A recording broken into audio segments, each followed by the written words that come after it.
Buenas noches. ¿Cómo les va? Bien, bueno, me alegro mucho.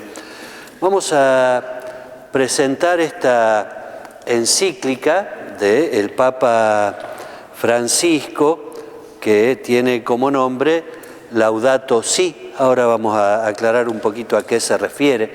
Pero antes podemos preguntarnos qué es una encíclica, ¿no? La palabra encíclica es de origen griego y hace referencia a una carta que se hace circular, ¿no?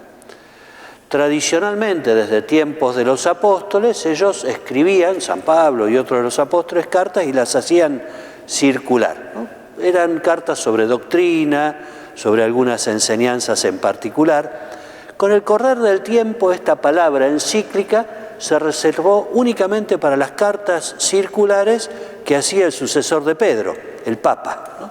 Así que, propiamente dicho, es una carta, una enseñanza que el Papa quiere que circule, que quiere hacernos llegar. ¿A quiénes está dirigido? Hay encíclicas que son de distinto tono. Algunos van dirigidos especialmente a los hombres y mujeres de fe, a los creyentes, a los cristianos, cuando enseñan sobre la Eucaristía, o sobre la palabra de Dios, o sobre el ministerio de los sacerdotes. Y hay otras que son de un contenido social que van dirigidas a los creyentes y también a hombres y mujeres de buena voluntad, a otros que compartan algunos valores y algunas inquietudes en común. Esta encíclica, como es una encíclica de contenido social, tiene como destinatarios a la humanidad entera. Por eso el Papa dice: invito a todos a recibir con corazones abiertos este documento, el cual continúa la línea de la doctrina social de la Iglesia. Uno puede preguntar, bueno, ¿salió cuándo? Se hizo pública el 18 de junio pasado, pero llevó mucho tiempo de elaboración. Yo me animo a decir que el Papa empezó esta encíclica cuando fue elegido, el 13 de marzo de 2013. Cuando él dijo, me voy a llamar Francisco, ahí ya tenía en su corazón esta preocupación por el ambiente. Cuando a los pocos días le preguntaron por qué eligió ese nombre, lo explicó diciendo que lo refería a la función que Francisco había tenido en relación a la Iglesia, a reconstruir la Iglesia, y también en orden a lo que era el trato con la creación desde este sentido de alianza, de fraternidad con la creación, como San Francisco de Asís, ¿no? Así que él comenzó esta encíclica a los poquitos tiempos de haber sido designado Papa. Ya a los 3 meses o 4 se empezó a correr una versión de que estaba preparándola. Y a los poquitos tiempos, creo que fue allá por agosto, septiembre del 2013, en un reportaje que dio, él dijo que estaba preparando esta encíclica. Así que, miren, le llevó prácticamente 2 años, porque el estilo de preparación tiene que ver con un estilo de consulta también, de elaborar borradores, darlo a la Comisión Pontificia Justicia y Paz del Vaticano, compartió algunos esquemas también con científicos, con filósofos, con referentes de otros credos, y de todos los aportes que fue recibiendo, él nos regala este documento que, como todos los documentos de la Iglesia, tiene como nombre las primeras 2 o 3 palabras, en general en latín, en este caso en italiano, que empieza Laudato Si mi Signore, que es el comienzo del Cántico de las Criaturas de San Francisco de Asís. Alabado seas mi Señor, cantaba San Francisco de Asís, nos dice Francisco en el primer número, ¿no? Miren, esta encíclica tiene poco más de 180 páginas, así que es un libro importante en los contenidos, ¿no? Y como subtítulo ya nos presenta la idea que él quiere desarrollar sobre el cuidado de la casa común, ¿no? El título nomás ya nos da una importante referencia, una casa común. Y esta idea de casa común tiene al menos dos aspectos o dos dimensiones. Una es la casa como estructura. Nosotros tenemos una casa y queremos que no se llueva, que estén las paredes bien pintadas, que todo funcione bien, ¿no? El cuidado de la casa común en este sentido es entonces el planeta entero. Pero también está esta otra idea de la casa como hogar, que va más allá de que las paredes estén bien pintadas y que tiene que ver con el clima en que la familia desarrolla su vida en la casa que es común, ¿no? Así que la encíclica Laudato Si, sobre el cuidado de la casa común, tiene esta idea de fondo de que somos una misma familia humana. Una idea que los papas anteriores, Juan Pablo II y Benedicto XVI, habían desarrollado en algunos de los mensajes de la Jornada Mundial de la Paz del 1 de enero de cada año. Una idea que también está arraigada en algunas convenciones internacionales, por mencionar alguna, la Declaración Universal de los Derechos Humanos, que en su preámbulo tiene este concepto del fundamento de los derechos humanos en que somos todos una misma familia humana. Y en el número 1 de esta declaración, en el artículo 1, habla también de la necesidad de respetar los derechos porque somos hermanos, fraternalmente unidos, dice, ¿no? Así que la idea de que la humanidad es una gran familia no solo es una idea católica, no solo es una idea cristiana, sino que también es una idea que está en otras culturas, en otras religiones y que está también en el deseo de la familia humana, ¿no? El Papa se va a preguntar algunas cosas que en realidad nos las traslada como preguntas a nosotros. Mi idea en esta exposición no es, obviamente, leer el documento entero, ni tampoco reemplazar la lectura que después cada uno de nosotros tiene que hacer, pero sí es señalar algunos elementos que nos ayuden a adentrarnos en el pensamiento de Francisco y a su vez también nos sirvan como orientación acerca de algunas preguntas fundamentales, ¿no? El Papa nos dice qué tipo de mundo queremos dejar a quienes nos sucedan, a los niños que están creciendo, ¿no? Muchos papás, mamás entre ustedes, ¿no? Abuelos, pueden preguntarse eso en concreto, ¿no? No solo en la humanidad de una cuestión genérica, sino en concreto, ¿no? Para tu nieto, tu nieta, tu hijo, tu hija, ¿qué tipo de mundo te parece que tiene que quedar, ¿no? El Papa va a desarrollar también después un concepto muy importante de esto que tiene que ver con la vinculación intergeneracional. Pero lo podemos decir de este modo: una sola familia humana no solo somos nosotros, también una sola familia humana somos con los que nos precedieron y lo seremos con quienes vengan después de nosotros. Otra pregunta que nos deja Francisco en los primeros números: ¿para qué pasamos por este mundo? ¿Para qué vinimos a esta vida, ¿no? En el fondo, preguntarnos por nuestra vocación. Si nuestra vida es fruto del azar o lo vemos en realidad como fruto de un proyecto de amor, cómo nos entendemos, cómo nos miramos a nosotros mismos, para qué trabajamos y luchamos, para qué nos necesita nuestra tierra, ¿no? Fíjense cómo son preguntas que van desde lo personal, el sentido de la vida, para qué me levanto todos los días, para qué trabajo, para quiénes trabajo, y esto otro también de para qué me necesita el mundo, para qué me necesita esta tierra, ¿no? La encíclica toma su nombre, como les decía, de la invocación de San Francisco de Asís en el Cántico de las Criaturas, que nos va a decir Francisco, el de Roma, que es también como una hermana con la que compartimos la existencia, como una madre bella que nos acoge entre sus brazos. Por eso nos va a plantear algunas contradicciones entre esta vocación o entre esta ternura con que nos trata nuestra Madre Tierra, que nos acoge con sus brazos, y el modo en que nosotros tratamos a esta Madre Tierra. va a plantearnos el problema de la contaminación ambiental, de la contaminación de ríos y océanos, de las industrias extractivas, de los depósitos de sustancias tóxicas que ponen en riesgo la salud del planeta. Y nos va a decir, esta hermana, la Tierra, protesta por el daño que le hacemos, por el uso irresponsable y el abuso de los bienes que Dios ha puesto en ella. Su gemido, unido al de los pobres, interpela nuestra conciencia y nos llama a reconocer los pecados contra la creación.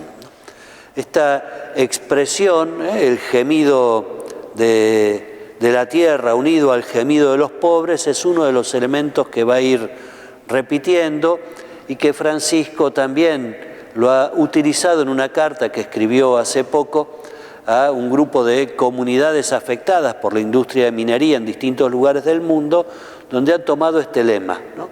El gemido de los pobres unido al gemido de la tierra, y que tiene reminiscencias con una expresión de San Pablo, donde él dice que la creación entera gime como con dolores de parto, aguardando la libertad de los hijos de Dios, ¿no? Aguardando de nuestra propia liberación. Nos va a decir que no podemos entender la naturaleza como algo separado de nosotros o como un mero marco de nuestra vida, ¿no? La naturaleza no es simplemente el lugar en el que estoy, sino que hay también un vínculo de comunión que lo va a desarrollar un poquito más adelante. El núcleo de la propuesta de la encíclica es una ecología integral, una ecología que incorpore el lugar peculiar del ser humano en este mundo y sus relaciones con la realidad que lo rodea, ¿no? Este concepto de ecología integral también será uno de los elementos importantes. Y les presento aquí algunos ejes temáticos que van a ir apareciendo a lo largo de todos los capítulos y dentro de un ratito les comento algo particular de cada capítulo. Les digo que también después vamos a tener un espacio para preguntas, así que quienes tengan algo que no les quede claro, que quieran profundizar un poco, en un rato tenemos esta posibilidad de dialogar. Algunos ejes temáticos. La íntima relación entre los pobres y la fragilidad del planeta. Este es uno de los temas que más le preocupan a Francisco. Hago un paréntesis. Enmarco también esta encíclica en dos preocupaciones fundamentales que el Papa Francisco ha manifestado desde el 13 de marzo del 2013. La paz en el mundo y el problema de los pobres, ¿no?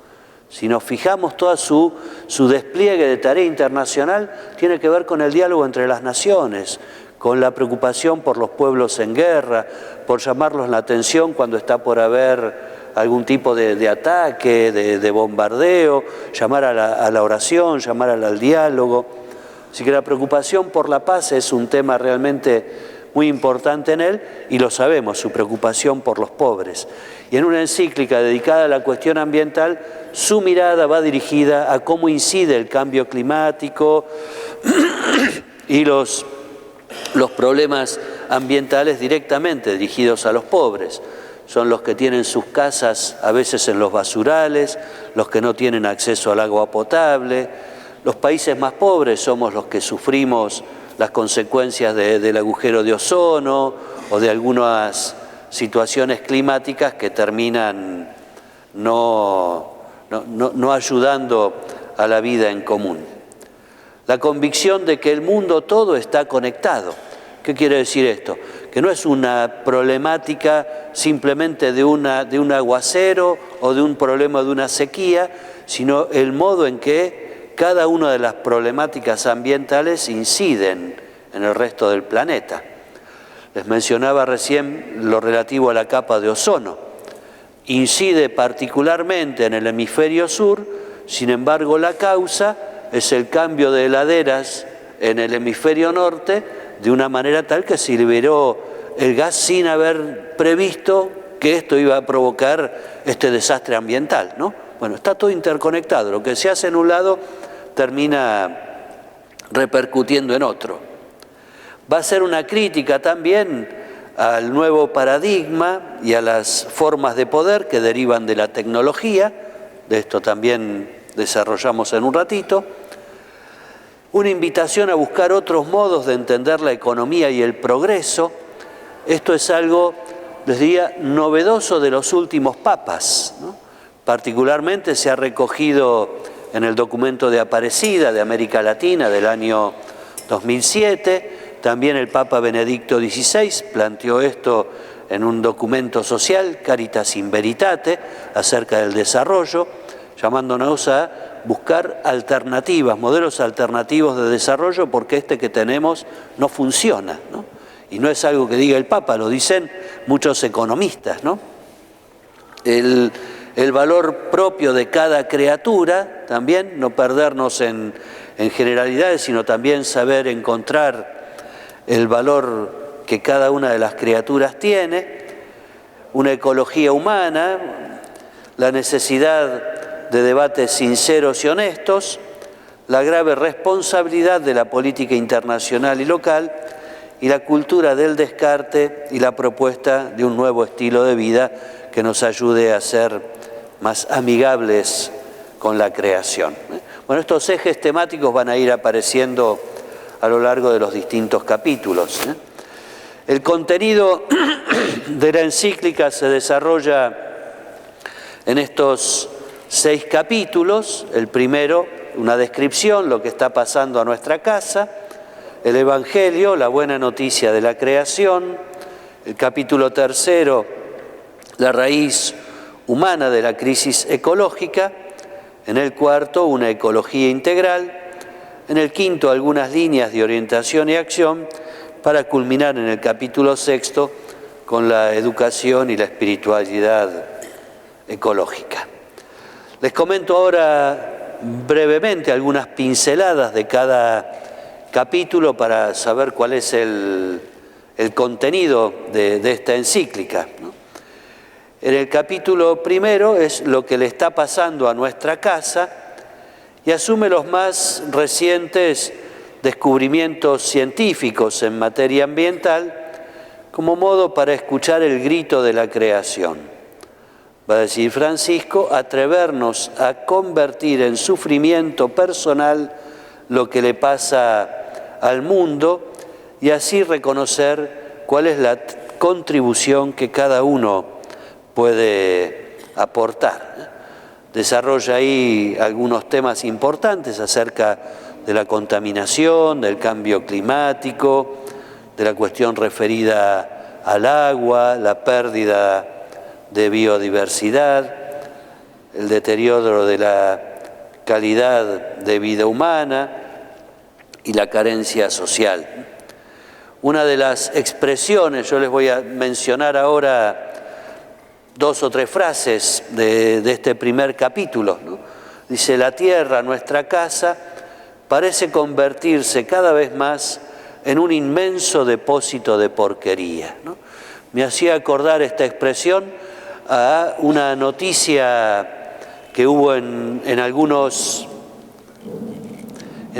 medios hace cosa de 2 o 3 años, donde se había detectado en el Pacífico, en el Océano Pacífico, en el norte, una isla de basura del tamaño prácticamente de nuestra provincia de Tucumán, ¿no? Una isla de basura.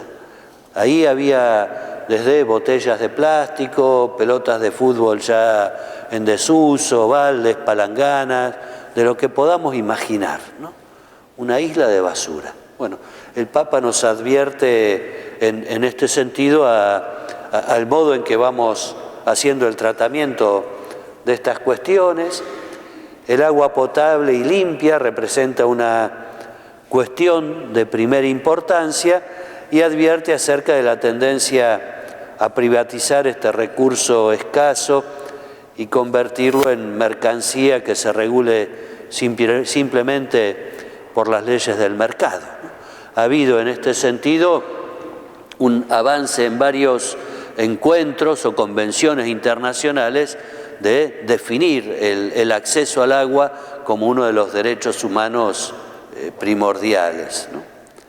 En el capítulo 2, Francisco va a hablar del Evangelio de la creación, de la buena noticia de la creación, de esta mirada que tenemos nosotros en particular en la tradición judeo-cristiana, en común con nuestros hermanos judíos y cristianos de otras tradiciones religiosas, también cristianas. Y en esto, bueno, nos comenta de la luz que ofrece la fe, la sabiduría que tienen los relatos bíblicos, la comunión universal, el destino universal de los bienes, uno de los principios centrales de la doctrina social de la Iglesia. Nos va a decir Francisco, fuimos concebidos en el corazón de Dios y por eso cada uno de nosotros es el fruto de un pensamiento de Dios. Qué lindo entender esto y saber entonces que la vida humana no es una vida que surge por casualidad.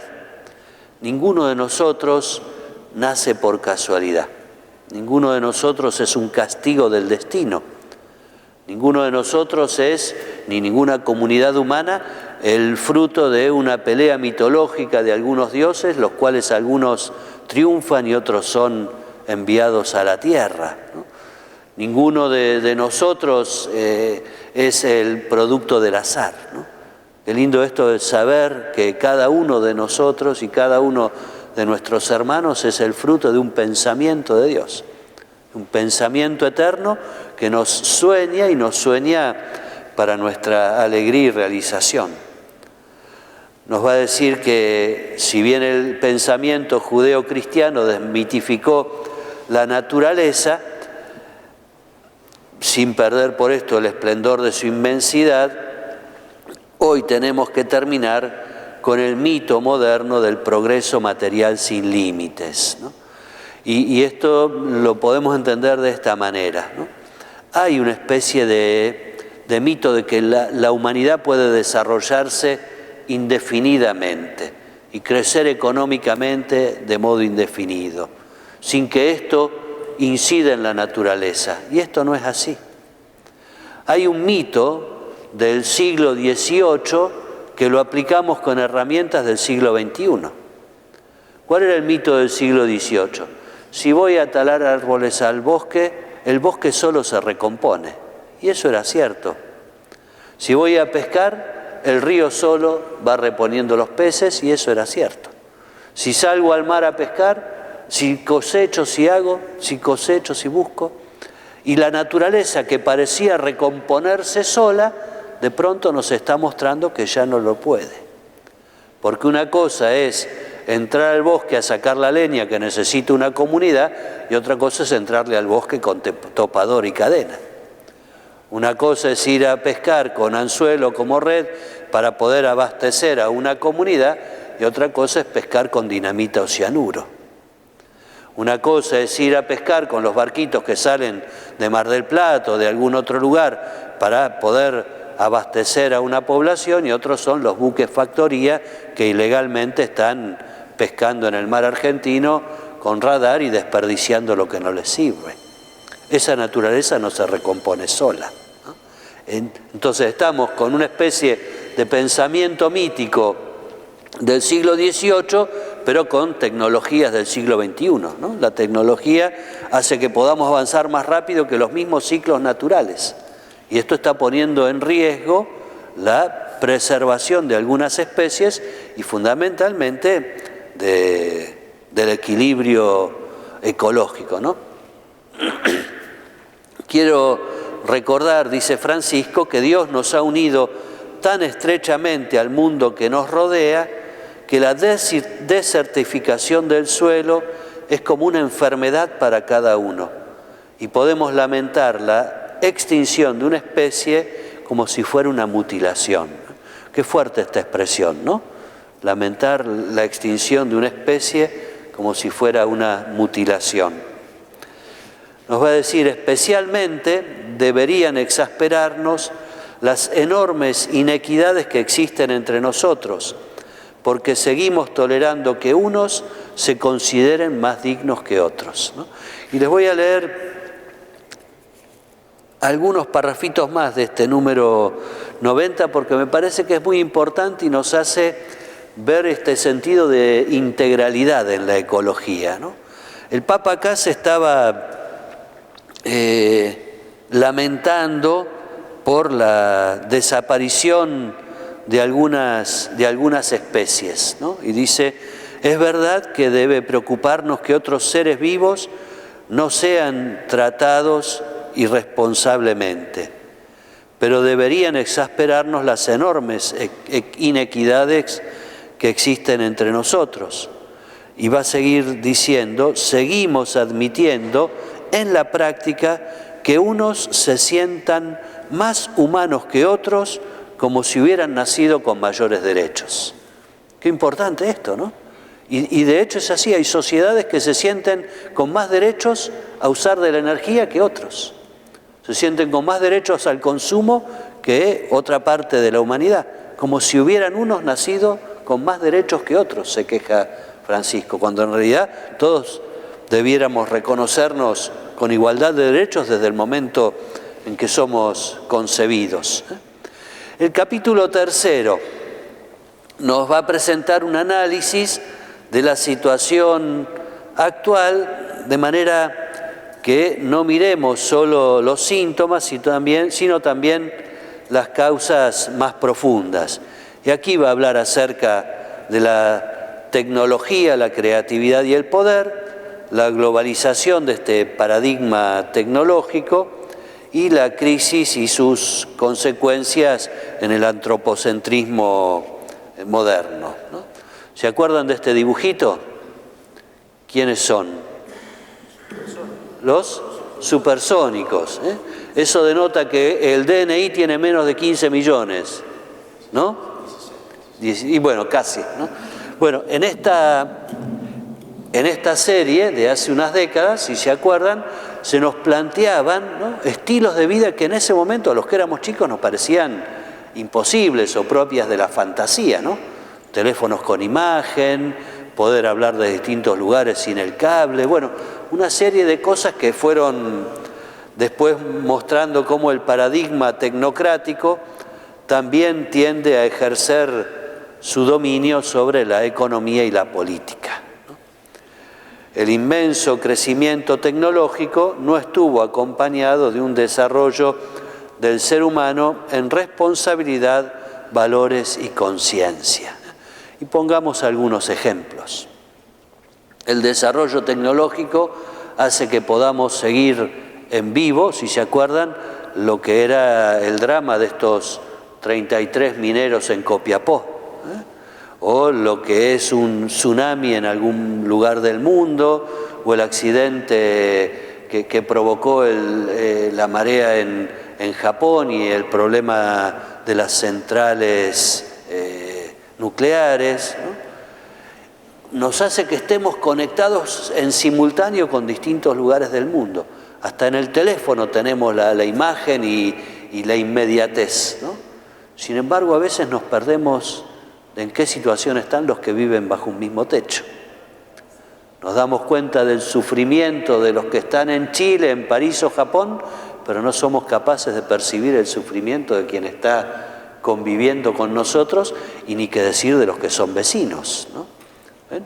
Avances tecnológicos que no nos han ayudado necesariamente a crecer también en modelos de vínculos más humanos y más fraternos entre nosotros, ¿no? A esto se refiere, ¿no? El crecimiento tecnológico que no necesariamente lleva a un desarrollo humano.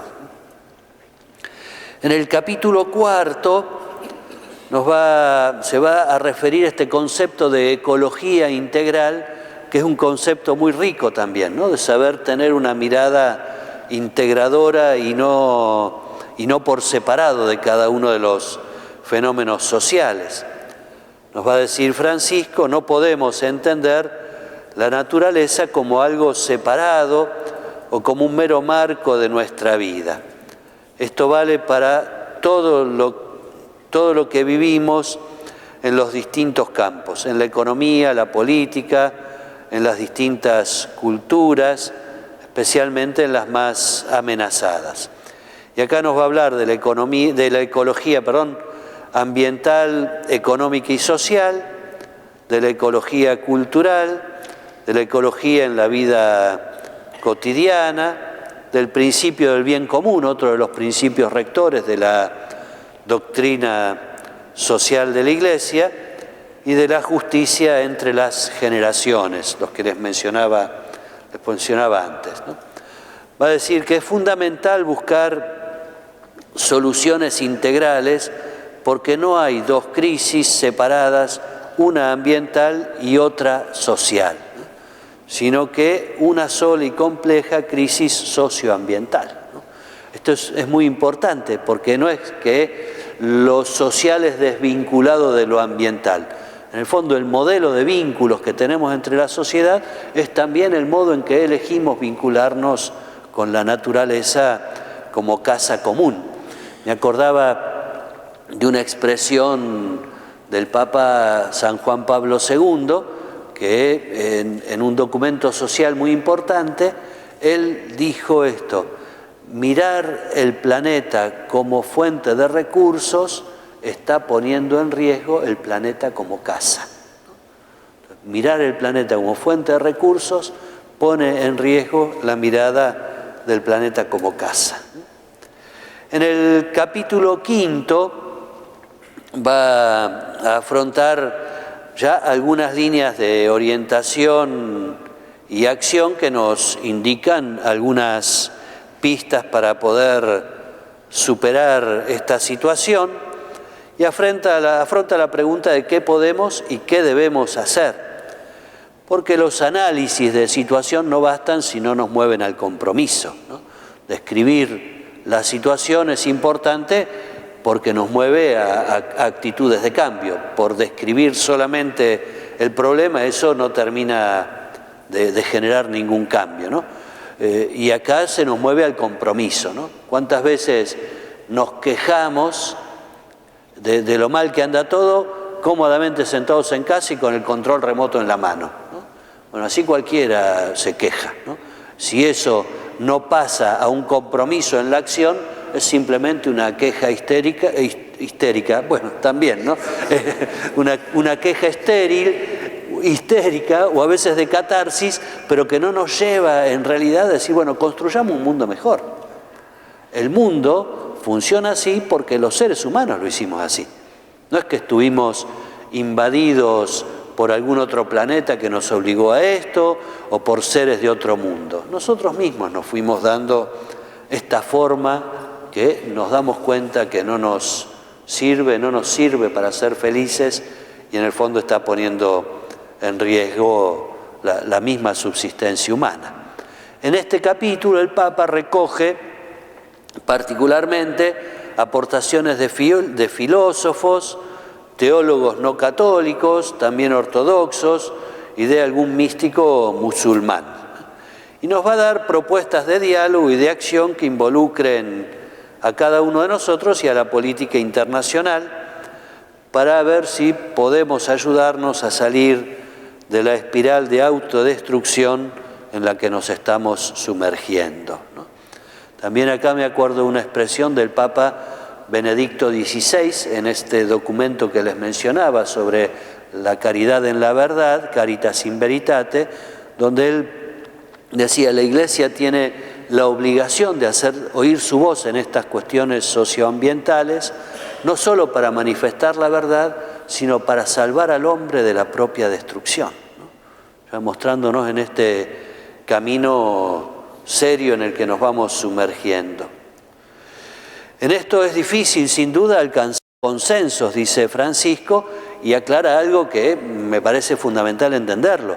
La Iglesia no pretende definir las cuestiones científicas ni sustituir a la política. Este documento no pretende sustituir los aportes de las ciencias.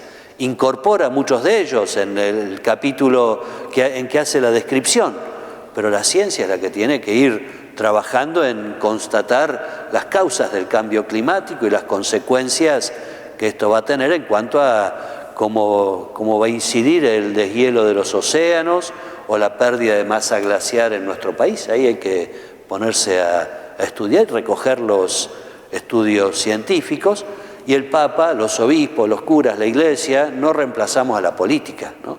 Sí alentamos la búsqueda del bien común, pero la tarea de la política a nivel local y a nivel internacional es fundamental en este camino. Y en el capítulo 6, el último, nos va a enseñar Francisco algo acerca de la educación y la espiritualidad ecológica. Va como a mostrarnos este concepto de conversión ecológica. En el documento de Aparecida, que les refería, de Obispos de América Latina y el Caribe, en el 2007, la palabra conversión se había aplicado a la pastoral. Necesitamos una conversión pastoral. Y ahora va a decir, necesitamos también una conversión ecológica, ¿no? De saber mirar cuáles son nuestras actitudes que van en contra de estos principios religiosos para quienes compartimos la misma fe y de búsqueda del bien común social para los que estamos viviendo en un mismo mundo, más allá de las confesiones religiosas que cada uno pueda tener, ¿no? Y en este camino de conversión vamos teniendo momentos concretos. Aprovecho para pasar un dato. El próximo 1 de septiembre, el Papa Francisco nos ha pedido a los católicos que nos sumemos a una práctica que la Iglesia Ortodoxa venía teniendo ya hace unos años. Es una jornada de oración y conversión y de pedido de perdón por los pecados contra la creación. ¿Ven? Como desde nuestra propia espiritualidad y experiencia cristiana tenemos que hacer un examen de conciencia que nos lleve a buscar otro estilo de vida, una educación para la alianza entre la humanidad y el ambiente, que nos lleve al gozo y la paz, los signos sacramentales y el designio celebrativo, la Trinidad y la relación entre las criaturas, el reino de todo lo creado y más allá del sol, ¿no? Poniendo nuestra mirada en el más allá, ¿no? Estamos entonces teniendo que apostar, como nos dice, por otro estilo de vida a pesar del relativismo práctico y de la cultura consumista, ¿no? Vivimos en una cultura del desperdicio, uso y tiro, ¿no? Y esta práctica en la que nos hemos acostumbrado de usar y tirar computadoras viejas, usar y tirar pila, usar y tirar bolsa de nylon, usar y tirar, nos va como tapando cada vez más de una basura que no alcanza tampoco a reciclarse dentro del ámbito de nuestras ciudades, ¿no? Por eso es tan difícil, tan importante a nivel local, en cada ciudad, en cada municipio, ver qué hacemos con la basura, cómo la tratamos, qué hacemos con el tratamiento de los efluentes cloacales, qué es lo que hacemos con eso, cómo manejamos el ritmo de vida que vamos teniendo y de qué manera organizamos en concreto aquellas cosas que nos afectan en concreto, ¿no? Laudato Si, entonces, podrá y deberá tener un impacto sobre las importantes y urgentes decisiones que se deben tomar en relación a la política ambiental. Varios decían que esto va a incidir positivamente en la próxima cumbre de las naciones en diciembre para poder llegar a algunos acuerdos en torno a la problemática del cambio climático. Pero no debe quedar en segundo plano la naturaleza de esta encíclica, que es magisterio del Papa. Entonces, para quienes somos creyentes y somos católicos, esto no es simplemente un libro para especialistas, sino que a nosotros nos tiene que mover la conciencia, nos tiene que iluminar. Es de naturaleza pastoral, o sea, no es un libro científico. Busca el Papa como pastor acompañarnos a todos nosotros en nuestro peregrinar en la fe, y tiene también una naturaleza espiritual, ¿no? Para poder rezar y meditar, ¿no? Por eso les invito ahora a modo de conclusión, y después nos damos un tiempo de preguntas, a rezar juntos. El Papa termina este documento con una larga oración. Yo tomé apenas unos renglones para que podamos rezarla juntos. Dios omnipotente, que estás presente en todo el universo y en la más pequeña de tus criaturas. Tú que rodeas con tu ternura todo lo que existe, derrama en nosotros la fuerza de tu amor para que cuidemos la vida y la belleza. Inúndanos de paz para que vivamos como hermanos y hermanas, sin dañar a nadie. Dios de los pobres, ayúdanos a rescatar a los abandonados y olvidados de esta tierra que tanto valen a tus ojos.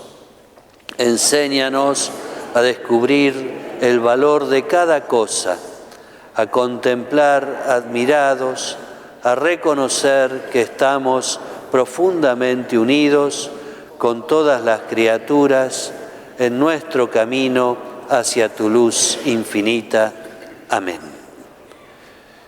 Bueno, muchas gracias. Hacemos una bendición y los que quieran, seguimos charlando un poquito acá. Que el Señor esté con ustedes. Nos acompañe siempre la bendición de Dios Todopoderoso, el Padre, el Hijo y el Espíritu Santo. Amén. Bueno, gracias por venir y charlamos un poquito más acá con los que quieran.